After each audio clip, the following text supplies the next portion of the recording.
وعلى آل سيدنا محمد كما صليت على سيدنا إبراهيم وعلى آل سيدنا إبراهيم وبارك على سيدنا محمد وعلى آل سيدنا محمد كما باركت على سيدنا إبراهيم وعلى آل سيدنا إبراهيم في العالمين إنك حميد مجيد.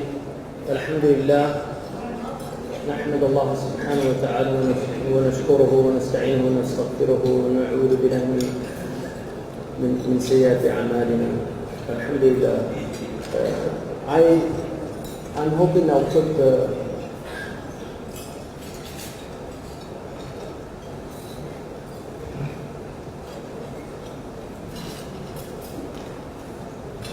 Alhamdulillah, I really extend my gratitude to everybody. I've been to Malaysia 3 times, and the courtesy of the culture is really quite overwhelming. I'm coming from a culture that in many ways has lost their a lot of those traditions.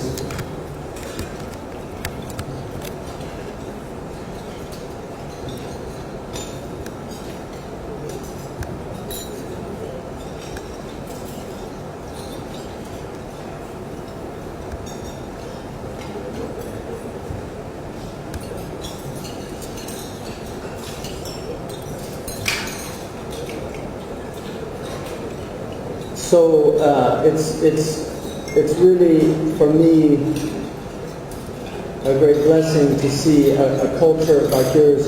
I appreciate greatly the intelligence of the women and the strength of the women. I think it's a sign of health in this culture. One of our great teachers in the United States was Malik Shabazz, who's better known sometimes as Malcolm X. But he has a remark about the vibrancy of a culture is determined by the strength of the women of the culture, and so it's really I think very heartwarming to see so many active women that are forthright, forthcoming, and I've seen some really wonderful things since I've been here, and appreciate greatly these different organizations. Dr. Azam has really been with me the whole time at each of these places. I see him and some of the other people also. I know a few people came from Australia. I don't know if they're going to get this online. We have technical problems, and I know that Malaysia is a high-tech country. So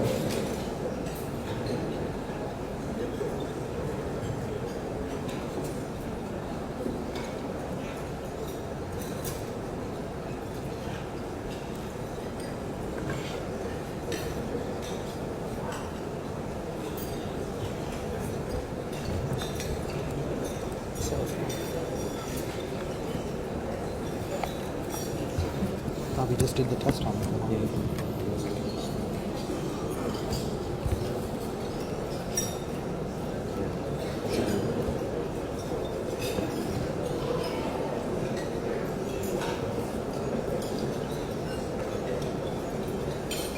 Still not working.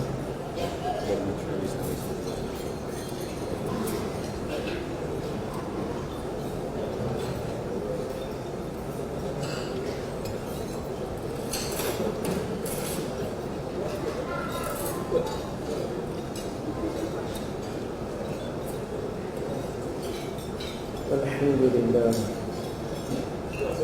I think while I'm waiting for them to get up the presentation, because I really haven't, I mean, I can talk without it, but I'd rather not. But while they're doing that, oh, okay.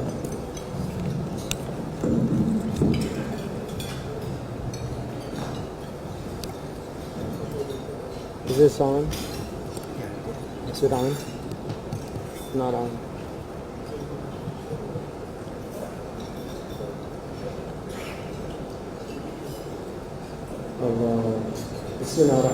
So while I'm waiting for them to resolve the problem, there's a couple of things that I would really like to emphasize, and I've emphasized this at different places.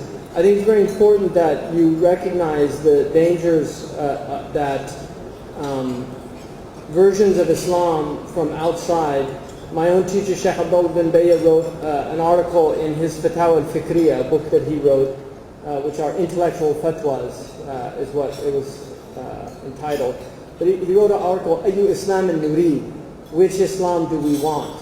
And what's important to remember is that the Islam of Malaysia is actually much closer, in my estimation, is much closer to the spirit of true Islam than most of the Muslim countries that I have visited. And I know that Dr. Kamali can testify to the fact that it wasn't that long ago that Afghanistan was very similar, and many other places in the Muslim world. But certain ideologies have come in to many places in the Muslim world, created divisions amongst the Muslims, separated the Muslims, attacked their classical understandings of their own religion, and created major problems. Some of the songs that were just sung right now, according to some people, would be considered shirk.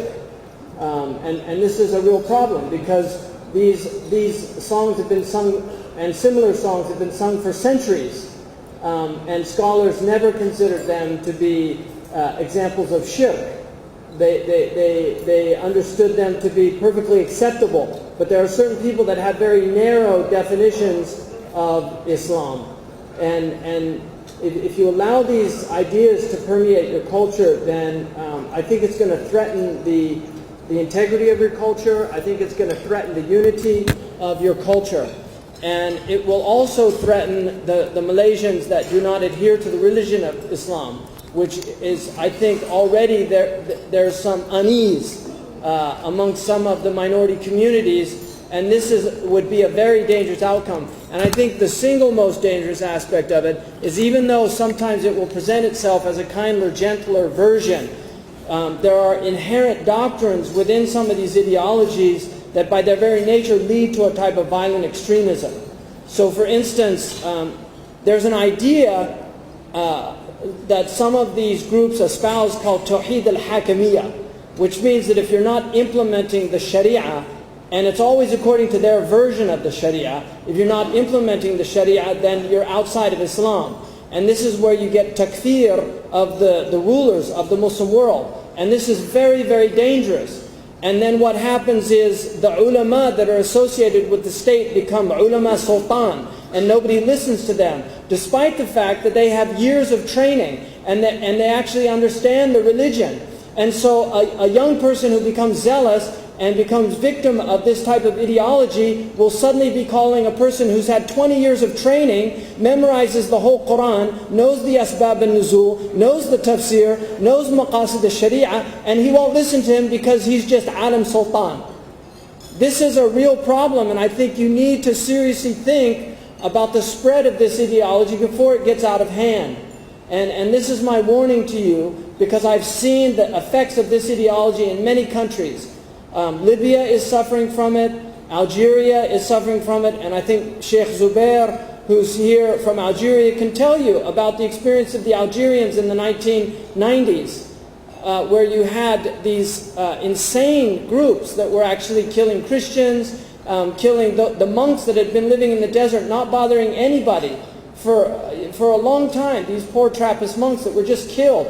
We now have Yazidis who, the mythology is that they're devil worshippers. It's a very bizarre amalgam of Christianity, of Islam, and some of the Manichaean and Gnostic traditions that existed there. They're definitely a very unusual and strange religious phenomenon, but they have been living there for centuries, and the Muslims tolerated them because Islam is a tolerant religion. And we have many examples of heretics that lived to ripe old ages, like Abu Ala al-Ma'arri, who lived into his 80s in Halab, despite the fact that really, technically, if you read his poetry, there's heresy in his poetry. But I think the Arabs figured anybody that could write poetry that well deserved to have a long, ripe life if he could. But that's not the point. The point is that these ideas are very, very dangerous. And don't underestimate the power of them, because they're very simplistic ideas, and common people are seduced by them. And also because the Muslim world has so much trauma right now, and there's so many problems in the Muslim world, that demagogues tend to flourish in these type of environments. And so it's very important that the trained du'at in this country, with hikmah, with wisdom, address these problems intelligently. And you need to upgrade the overall thaqafa amma, which is the general domain knowledge of the average Malay Muslims, to give them antibodies against some of these ideas, so that they actually have intellectual antibodies, and so when the ideas are presented to them, they know clearly that they're wrong. But and then another thing I would argue is that the traditionalist camp also has to recognize that they need to have an airtight Islam. So they need to also look at their own traditions. And those traditions that are valid Urfi traditions obviously can be accommodated. But if you're doing religious traditions that don't have strong dalils, it's better to give up those traditions for the sake of greater unity. And this is something I think the traditionalists need to remember. The people of Tasawwuf historically had reformers. Ahmed Sirhindi is one of the great reformers of Tasawwuf, the Mujaddid al-Thani. Also, Ahmed Zarruq was a great reformer within the tradition of Sufism. So a blanket Sufism is not always acceptable. There are problems within Sufic tradition. And even the Sufis differ within their own tradition about things. But historically, Tasawwuf was always recognized as an important component in Islam. Not necessarily the turuq and the ways that Tasawwuf sometimes was formally institutionalized, but the idea of tazkiyah, the idea of ihsan, the idea of mahabba, these were very important concepts in all of the Muslim civilizations. And if you lose these concepts, then Islam can very often become a cruel thing. And it's not a cruel thing, it's a gentle thing. And the Malay people and the Malaysian people, this is a gentle culture. It's a culture of civility. And the fundamental, if you want to really get to a fundamental definition of civilization, the definition of a civilization is when language is the way we fight. We fight with language. That is what civilization is. It's recognizing that we're going to have differences, but the weapons we use to challenge each other are the weapons of language. And we use persuasion, we use logic, we use intellect to make our arguments. And this is what every court of law recognizes. The lawyer presents the case, and the case is decided based on the prosecution and based on the defense, on who presents the more persuasive argument. And we are a tradition of law and order. This is the Islamic tradition.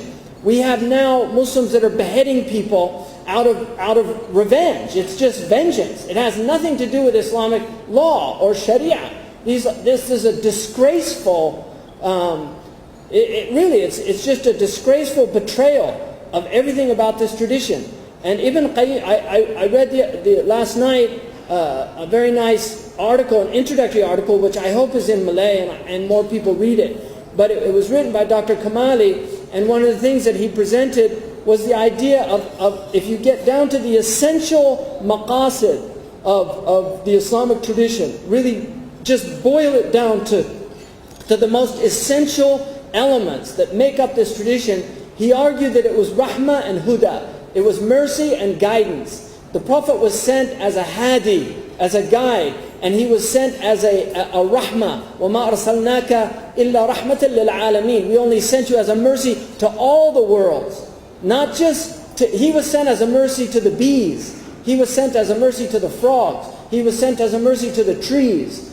And in Al-Bukhari he says, Al-Mustarihu wal-Mustarahu minhu. The one that gets repose and the one others get repose from him. And they said, who are these, O Messenger of God? And he said, the one that gets repose is the believer who does good deeds, who dies and is freed of the fatigue, the exhaustion of this world. أرتاح من نصب الدنيا إلى رحمة الله. And then he said that the mustarah minhu was al-abd al-fajr, the profligate servant who rebels against God's order, and from him he said al-ibad wal-bilad wal-shajar wal-dawab, the lands, the countries, the slaves, the countries, the trees, and the animals get repose from him. In other words, that his death is a blessing for even the animals.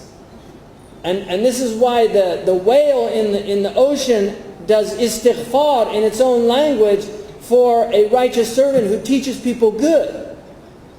This is really important to remember. Ibn Qayyim al-Jawziyah, I would add to that.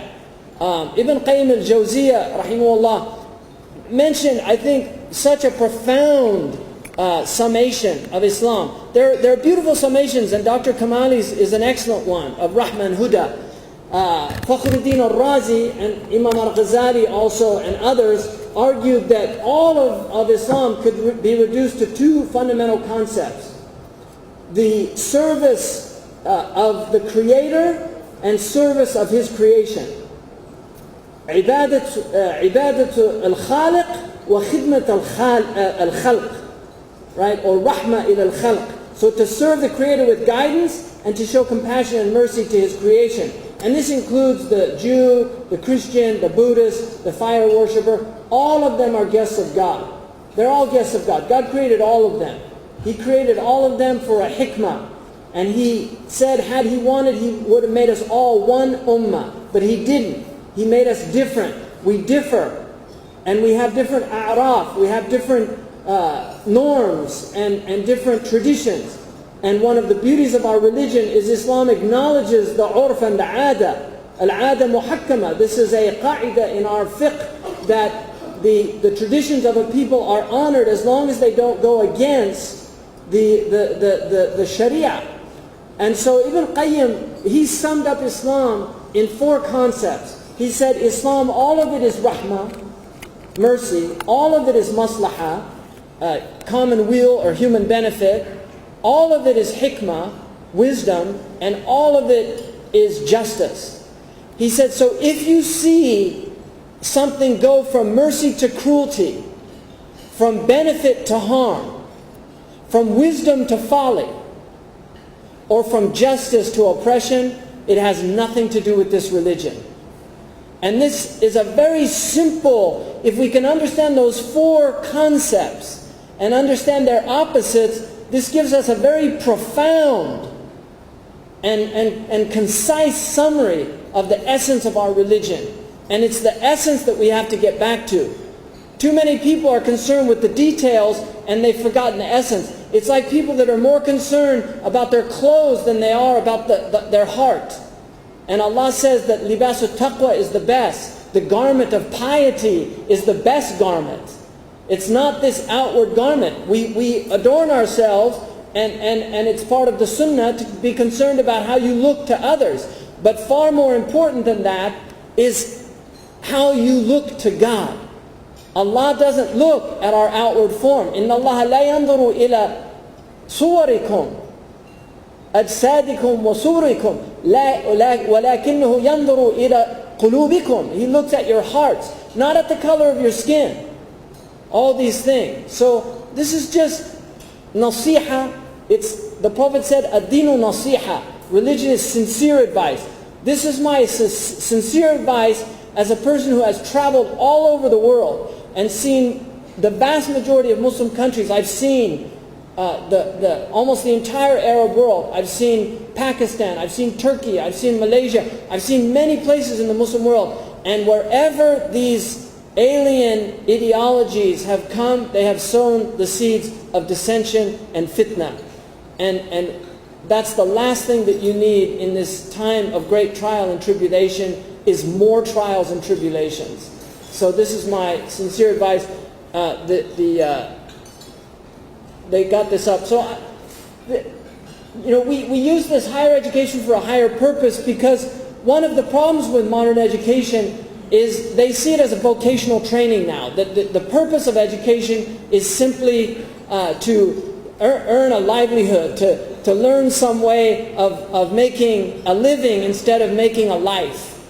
And in the past, the purpose of education was first and foremost to learn how to make a life rather than to make a living. And our Prophet ﷺ said that one of the signs of the end of time is that people will learn for other than the sake of God. People will learn for other than the sake of God. Our religion begins with what? What's the first revelation in the Quran? What's that? What is it? Iqra? It's not Iqra. It's Iqra bismi rabbika alladhi khalaq. It's read in the name of your Lord. Everybody thinks it's Iqra. It's not Iqra. It's Iqra bismi rabbika alladhi khalaq. That's the first ayah. And so it's important for us to remember that learning is for the sake of Allah. And the Prophet ﷺ said, any momentous affair, كُلُّ أَمْرٍ ذِي بَالٍ لَا يَبْدَأُ بِبِسْمِ اللَّهِ فَهُوَ أَبْتَرٍ. Any, or bilhamd in a riwayat, bilhamd, bihamdillah or bilhamdulillah, marfu' ala al-hikayah. Any momentous affair that does not begin in the name of Allah is cut off from blessing. One of the calamities of modern technology is that it's monetized. The sole purpose in their research and development is to make money. They don't do their research Bismillah. And so much of the technology that's produced ends up being more harmful than beneficial to humanity. So it's causing all of these problems. And the restoration of knowledge for a higher purpose, for the purpose of service. Our ummah was a service ummah. One of the hadiths that I believe is one of the great miracles of the Prophet is he said that in the hadith Jibreel, he said one of the signs of the end of time when Jibreel asked him, أخبرني عن الساعة, and he first said, I don't know any more than you do. He said, then tell me about its signs. And the Prophet ﷺ, one of the signs was أن تلد الأمة ربتها, that the servant, the maidservant, gives birth to the mistress or the master. I think you can take as an ishara from that the Islamic civilization, which was a service civilization, it was a ummah abida, gave birth to the European civilization. But the European civilization, and this is my own, I come from, my ancestors are mostly from Ireland. I have some ancestors from Scotland, and then my mother's half Greek.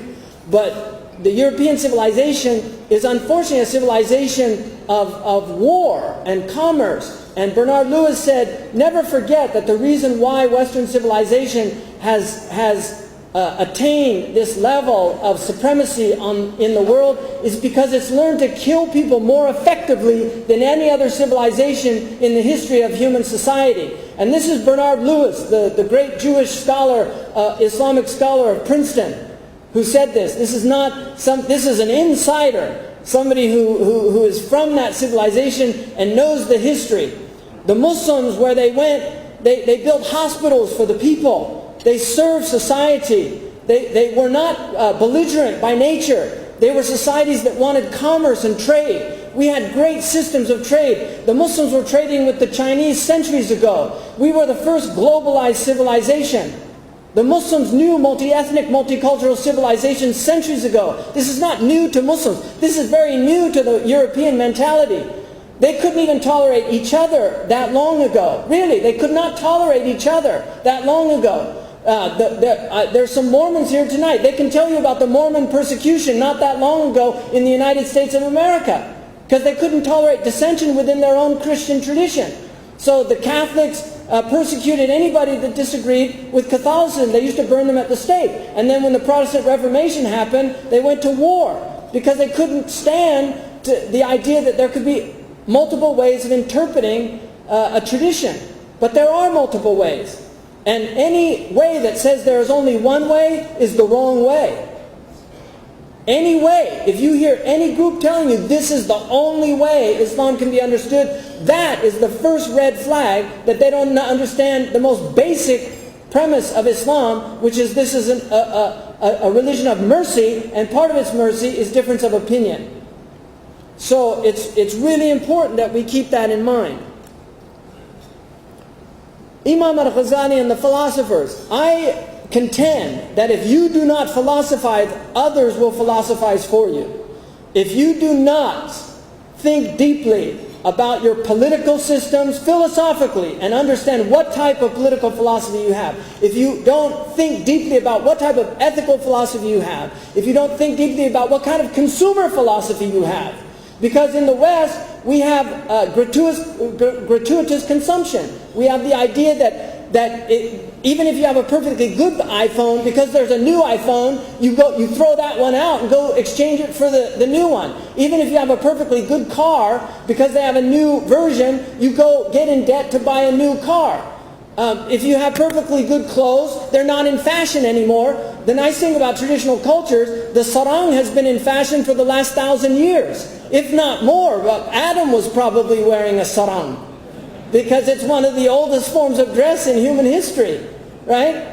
So Muslim clothes never went out of style. They always wore the same things. The Afghans wore the same clothes. You can see pictures of Afghanis 200 years ago, drawings of Afghanis, and they're wearing the same clothes that they're wearing today, because Muslims were never fooled by this artificial construct called fashion and style. It's just a trick to sell goods that you don't need with money you don't have. So we have to restore philosophy. We have to bring it back to our tradition. Our scholars were great philosophers. Imam al-Ghazali wrote a book, Tahafat al-Falasifa, the contradictions or the incoherence of the philosophers. He wasn't talking about falsafa per se. He was talking about the type of Greek philosophy that had emerged amongst some of the Muslim intellects. And he makes a very good case of why they should reject that. So one of the things that I believe is that we're in a crisis of knowledge. This, your own philosopher, Sayyid Naqib al-Abbas, who I think is a national treasure, and I really hope that you honor him as he's moving into his twilight years. He's a national treasure. He's a true intellect, and but you know, he identified this. But Imam al-Ghazali in the 6th century, he died in 505 or 504. But in the 6th century, late 5th and early 6th century, Imam al-Ghazali in the Ihya Ulum ad-Din begins it with the Book of Knowledge, because he felt that the great crisis at his time was the crisis of knowledge. Knowledge is always the crisis, which is why the only thing in the Quran that God tells us to ask increase for is knowledge. قُلْ رَبِّ زِدْنِي عِلْمًا. Because we always have a crisis of knowledge. It is a perennial crisis. We're always confronted with new problems that need new information, study, and knowledge to address. So my personal belief is that the liberal arts have been removed from Islamic education. The centrality of the liberal arts, which was part of our tradition, the idea of the adib. Every scholar in the history of Islam of any weight was also a literary master. He was somebody who not only mastered poetry, he wrote poetry. In the Japanese tradition, and I apologize to the Malay for referring to the Japanese tradition given the history that you have, but the Japanese tradition has some great qualities, and I think one of the beautiful aspects of their warrior tradition, which is the samurai tradition, is that the samurai, like the Yenisheri of the Turks, the samurai had to learn calligraphy, they had to learn poetry, they had to actually learn to be human as well as being warriors. And if anybody here is a fan of Akira Kurosawa, the great Japanese film director, one of the great themes of his samurai films is the humanistic centrality of the Japanese warrior. And unfortunately that was not shown during World War II because they had lost that tradition. But the samurai were not rapists and thugs. They actually had a tradition of honor, and honor was central. And this is something that has been lost in armies today.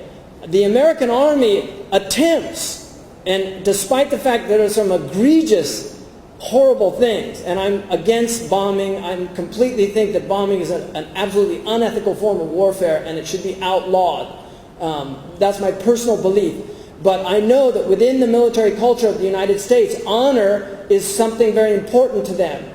And traditionally they have taken very seriously acts of rape and things in war. And when General Patton arrived in Morocco during World War II, and I read his book called My War. It's the notes of a book he wanted to write. And General Patton, who was the head of the Third Army, he met with the King of Morocco, and he said, unfortunately, with soldiers, you sometimes have dishonorable ones that will rape. I want to let your Majesty know that if any of this happens from American soldiers, I want to be the first to know, and I promise you they will be prosecuted to the full extent of our military law. And he said that the king smiled on being told this. So traditionally this was something, this is the military ethos of a civilized society. But when a society's civilization breaks down, you get all of these war crimes. And this is why we've had some of the most egregious war crimes in the recent wars. And we have some of these American soldiers, many of them were decent people, but some of them did the most heinous crimes against Iraqi civilians. And we know about this. And this is because they don't inculcate empathy. They don't inculcate these traditions. They teach them to become killing machines. And this is something antithetical to the spirit of jihad. The Prophet ﷺ was somebody who emphasized the importance of the humanities. He loved poetry. He listened to poetry. His favorite poet was Ibn Abi Sult. And Omar loved poetry. All of the major Sahaba have diwans. Even Sayyidina Omar has a diwan. Abu Bakr has a diwan of poetry. They were poets. They were poet warriors. So it's very important to re-centralize the humanities within the educational institutes. The history of Zaytuna, I'm going to go into that. What is a Muslim liberal arts? And then future renovations, financial needs.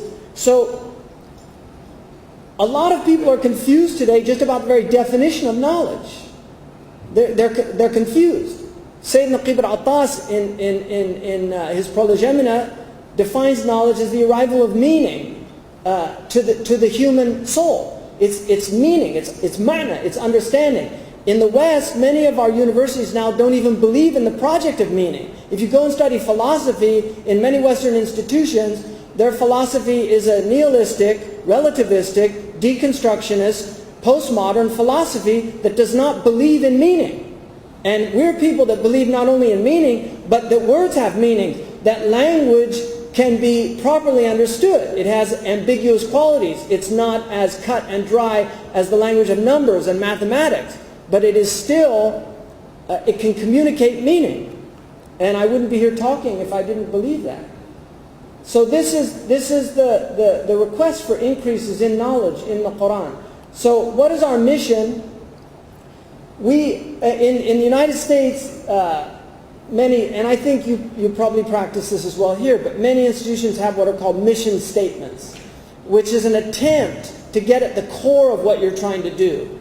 The mission statement of Islam is to inculcate rahmah and spread huda. This is a way of summarizing the essence of something. And so what we're trying to do is we aim to educate and prepare morally committed professionals, because leadership in America is often devoid of morality.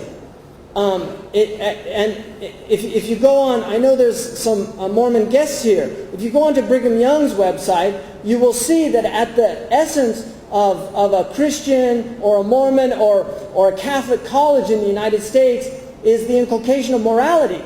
But most of the other colleges don't even address the problem of morality. And this is why all these Harvard graduates and Princeton and Yale graduates from the best colleges in the United States could go to Wall Street and rob not only Americans, but Malaysians and Indians and Arabs and every other culture blind, and have no moral ambiguity about that problem. And it's very clear if you read some of the testimonies or listen to some of the taped conversations that came out during some of these investigations. It's quite shocking. that these people had just simply no morality because they're sociopathic. They're just sick people. They don't believe in morality. Beyond good and evil.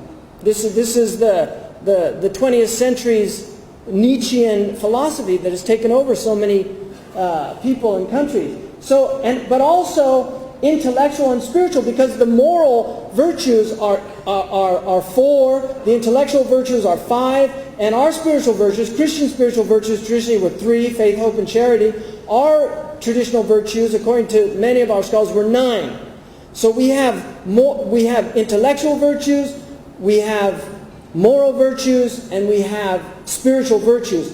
So a holistic education should inculcate all 3 of these, help them develop. This is the development of the human soul.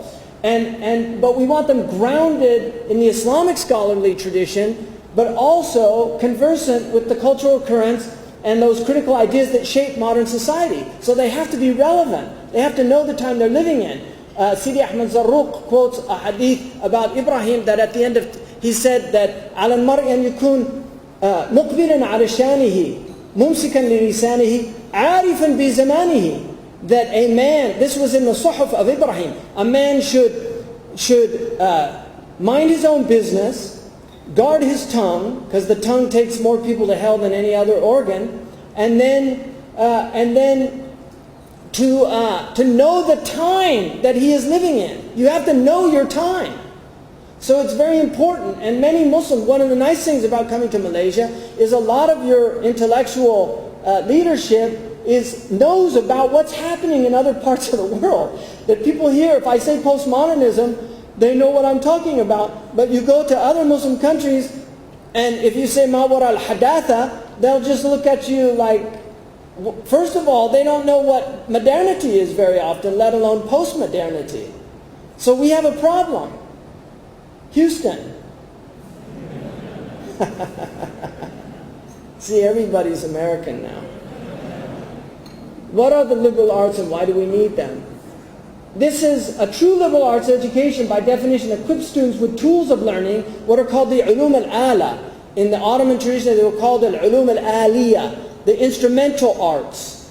And then critical thinking, the ability. Imam al-Ghazali, he said, know men by the truth. Don't know the truth by man. So once you've mastered the tools of learning, you should be able to assess the truth, because you've learned how to reason. You've learned how to think critically. So critical thinking is extremely important. And too many of our people have lost this capacity just to have basic critical thinking skills. And then also to articulate persuasively, eloquently. This is very important. The Prophet ﷺ كان أفصح من نطق بالضاد. He was the most eloquent of those who spoke with the Arabic language. And the Quran, the miracle of the Quran has always been primarily considered to be a miracle of eloquence, of balagha, with its meanings. And so this is a very important aspect of education, is to be able to articulate your thoughts effectively. Robert Hutchins, who was the youngest dean of the University of Chicago, he was a law professor. He graduated from Yale first in his class. And when he finished Yale, he gave his commencement speech. He said, unfortunately, I didn't get an education at Yale. I learned to be a Yale man. And he wasn't being glib. He was talking about a true liberal arts education. But he went on to become educated in the liberal arts tradition and wrote a book that is still as pertinent today, and I would recommend translating it into Malay, which is his book on the crisis of higher education.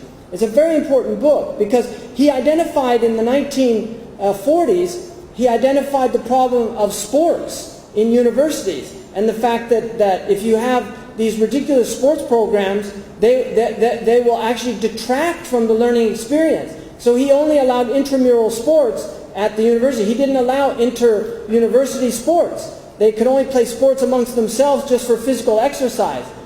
But in America, sports has become, you have these poor athletes that go to colleges that can barely read and write, that are pulled out of inner cities. And they're just there to bulk up the attendance at these massive coliseums that they build. And the Colosseum was a Roman tradition to keep the masses preoccupied. Bread and circus. pan et circus. This was the way to keep masses occupied. Sports, television, now it's violence and sexuality. These are the ways that people one of the interesting things about CNN this week is on the article about the Israeli land grab, right next to it was some famous actress. Her computer had been hacked and all these nude pictures of her were put up. And so if somebody's looking at the Israeli land grab and the nude pictures of this famous actress, unfortunately most of the readers in America that are male would push the nude pictures instead of the one. And I'm wondering if Mossad hacked her computer. So the aim of a liberal education is human excellence, ihsan, both private and public. Its object is the excellence of man as man. It regards man as an end, not as a means. Many colleges now, they see the human being as a means for corporate companies to basically use you as what they call human resources. And I hope you don't use that word here in Malaysia. I hope not. Because it's such a sinister word. Human beings are not resources. They're not exploitable resources. They're human beings. They're ends unto themselves. The poorest people in your society have the worth and dignity of a human being. These people serving us right now and bringing the food to our tables, they're not the means by which we feed ourselves. No, we are also their means by which they are able to take food back to their. So we serve each other. They're not means. They're ends in and of themselves. They're created by God to know their Lord and to learn the prayer. So no matter what you do in a society, you are a human being with dignity and the full rights of a human being. So that's very important to recognize human beings as ends, not as means. We are not means to somebody else's objectives. And then it regards the ends of life, not the means to it. In other words, what is the purpose of life? Why are we here? We have to think about these things. This is true education. For the reason it is the education of free men. That's why it's called liberal, because liberal means free. And this is the education of the ahrar, the people of hurriya, the people that are abidullah. Because if you're the slave of God, you'll be the servant of no man. And when you do serve that man, it's for the sake of God. But you will not be his abd. You will not follow his whims and his orders. So, how are other faith communities? In America, we have Naropa as a Buddhist liberal arts college. It was founded in 1974. It has a beautiful campus. It's a liberal arts university, over 1,000 students. It was accredited in 1986. It goes all the way up to a PhD program. And the income, yearly revenue is 25 million. This is the Buddhists who came at the same time the Muslims came in America. The Hindus and the Buddhists have about 9 colleges and universities in the United States. That's just the most famous, but they have others. The Hindus have 3 universities now. This is one that they have, and this is their building in Florida, Orlando. They have satellite campus in Bangalore in India. It's a Hindu liberal arts college, and it goes all the way up to PhD program also. So what does it take? Well, if you look at some of the top liberal arts colleges in the United States, and I want you to think about this. In the United States, there's about 20 million people in the United States out of a population of 300 million that are involved in post-secondary education. So this means anything beyond high school. Out of those 20 million, less than 2% are in true liberal arts colleges. And yet, the liberal arts graduates represent almost 20% of the most influential people in the United States. And we have to recognize the importance and influence of history. We've lost a tradition of history. Historians are very important in a culture. If you know the past, you can predict the future. And this is why if you look at people like Samuel Huntington, Henry Kissinger, if you look at some of the most influential political pundits in the United States, look at what they studied in their undergraduate. It's usually political science, philosophy, English literature, history. These are their subjects. And then they go on to international relations, international studies, law, ethics, philosophy. The doctors and engineers have very little influence except over your bodies. And engineers build bridges, but they don't build bridges between the minds. They build physical bridges. Philosophers build bridges between minds. So these are some of the best: Amherst, Swarthmore, Williams, Pomona. And this is what it costs per student in these excellent colleges and universities. They have very small teacher-to-student ratio, 1 to 8 usually.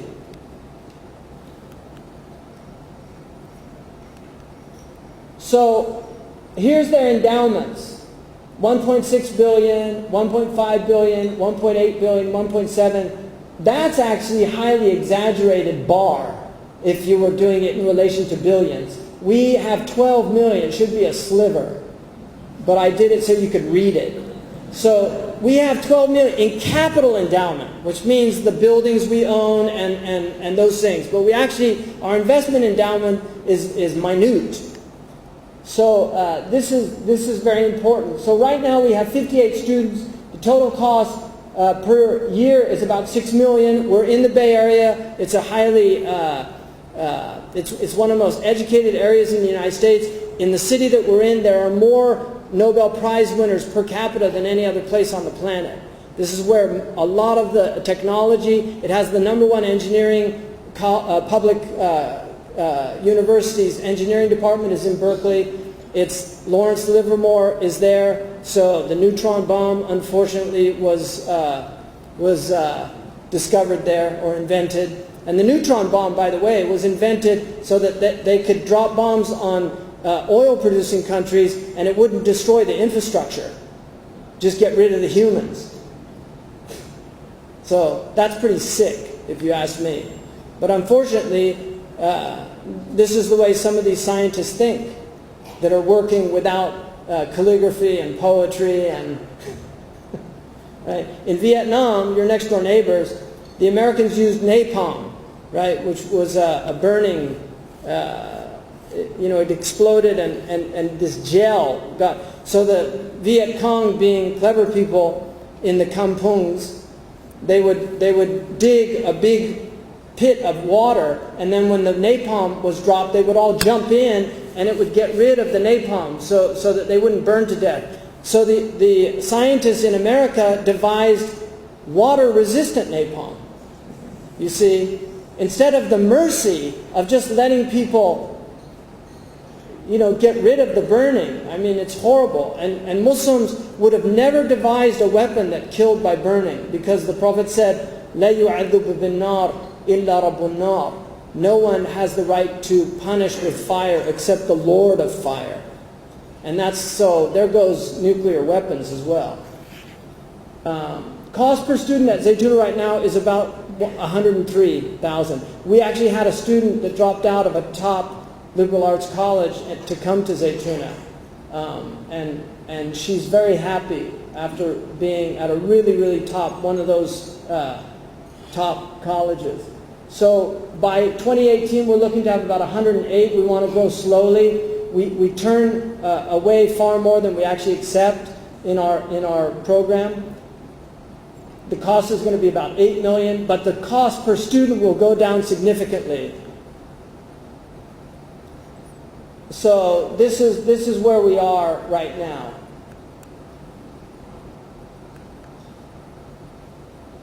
The Zaytuna started with Zaytuna Institute in 1996, and so this is how we've progressed. Imam Zaid came on board and started a pilot program, and we had graduates from that program. One of them, Ibad al-Rahman, who was a teacher's aide in the program in Turkey that I came from. He's in a PhD program at Columbia University. He got a full scholarship, a very prestigious scholarship. But he went, after Zaytuna, he went to NYU, New York University, which is one of the top 5 in law in the United States now. And John Sexton, who's the president, became his teaching assistant. And he was so struck by him that when I met John Sexton, I asked if we could do a memorandum of understanding. Even though we're not fully accredited yet, he said, if you're producing students like this, I'll take any of your students. So this was a testimony from I think a very a highly distinguished individual. We acquired this. This was part of a Christian college, and they ran into some difficulties, so we were fortunate to be able to buy it from them. They were very good. They actually told us about it before it went on the market, so they actually wanted us up on the hill, which is a great blessing. Where it is called Holy Hill because there is a consortium of religious colleges there, and we just purchased. This was literally right next door, and these buildings never come up for sale.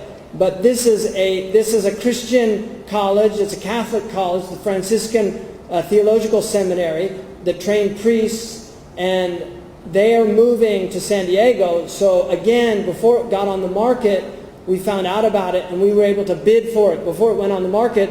The Chinese are now buying up property in California, and so when they go on the market, they come in with cash, and it's very hard for other people to buy, and they buy these properties very quickly. So we are fortunate to get that. No offense to any Chinese people.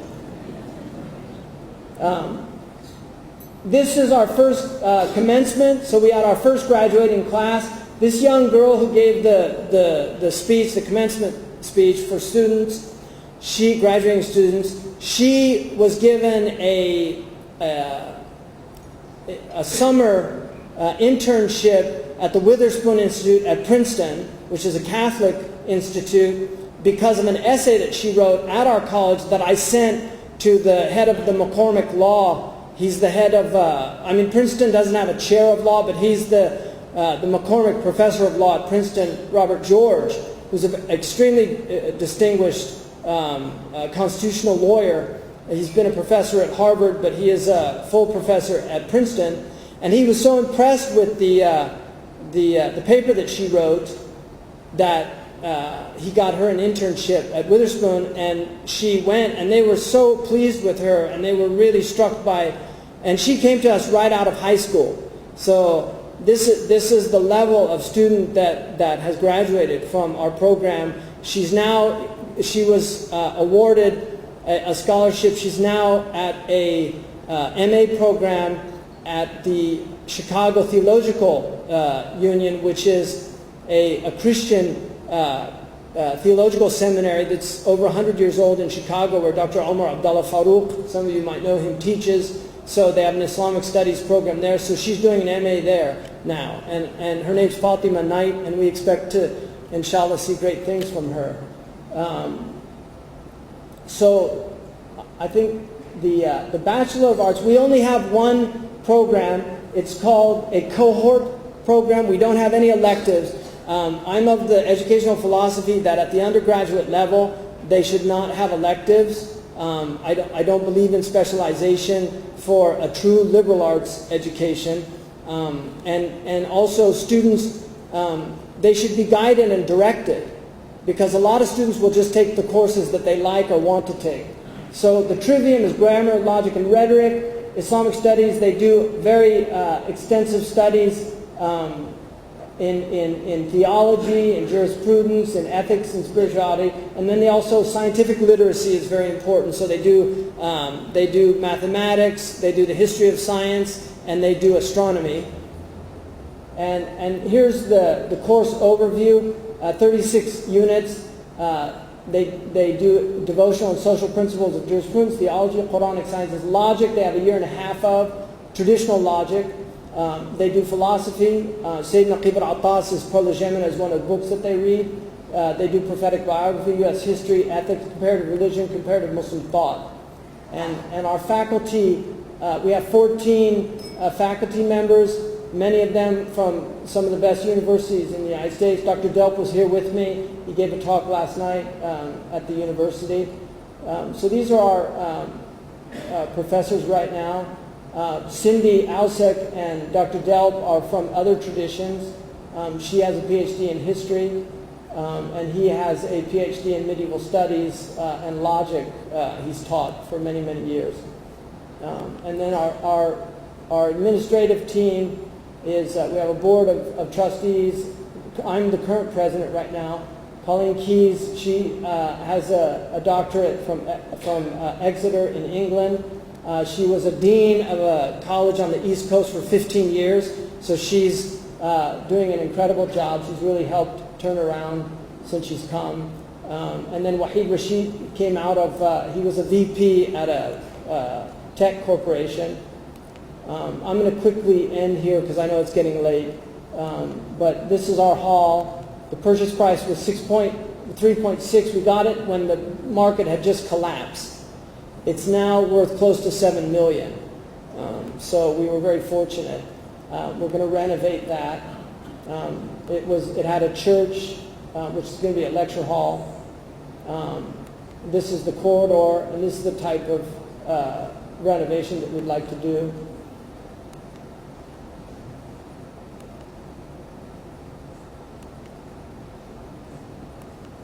It's got 3 floors, so there's a lot of space in it.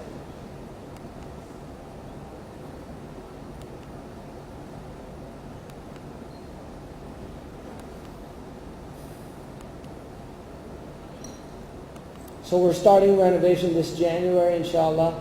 And this is the second property that's right next door. It's actually a huge building with 4 floors. It's got really good classroom space. It's got dorms, 30 dormitory rooms for our female students. It's in a much safer area in Berkeley. And our renovation starts this October, next month. So I'm not going to, there's some brochures here that have this information, and you can go on our website, inshallah. So this is basically what we're looking for. One way that Malaysia can help, we have a program called 12,000 Strong. We're asking for $1 a day, a US dollar, which would be about $30 a month, from 12,000 Muslims from around the world. So even if we could get 1,000 or 1,000 Malaysians here to be donating that, this, just like you're benefiting our institution now with books from Sayyidina Naqib al-Attas, from Dr. Kamali, I think Zaytuna, inshallah, will be of benefit to Malaysia in the future also.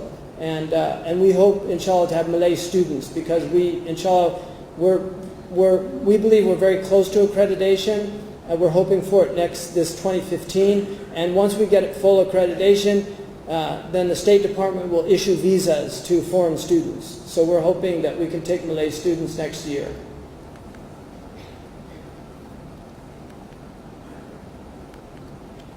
So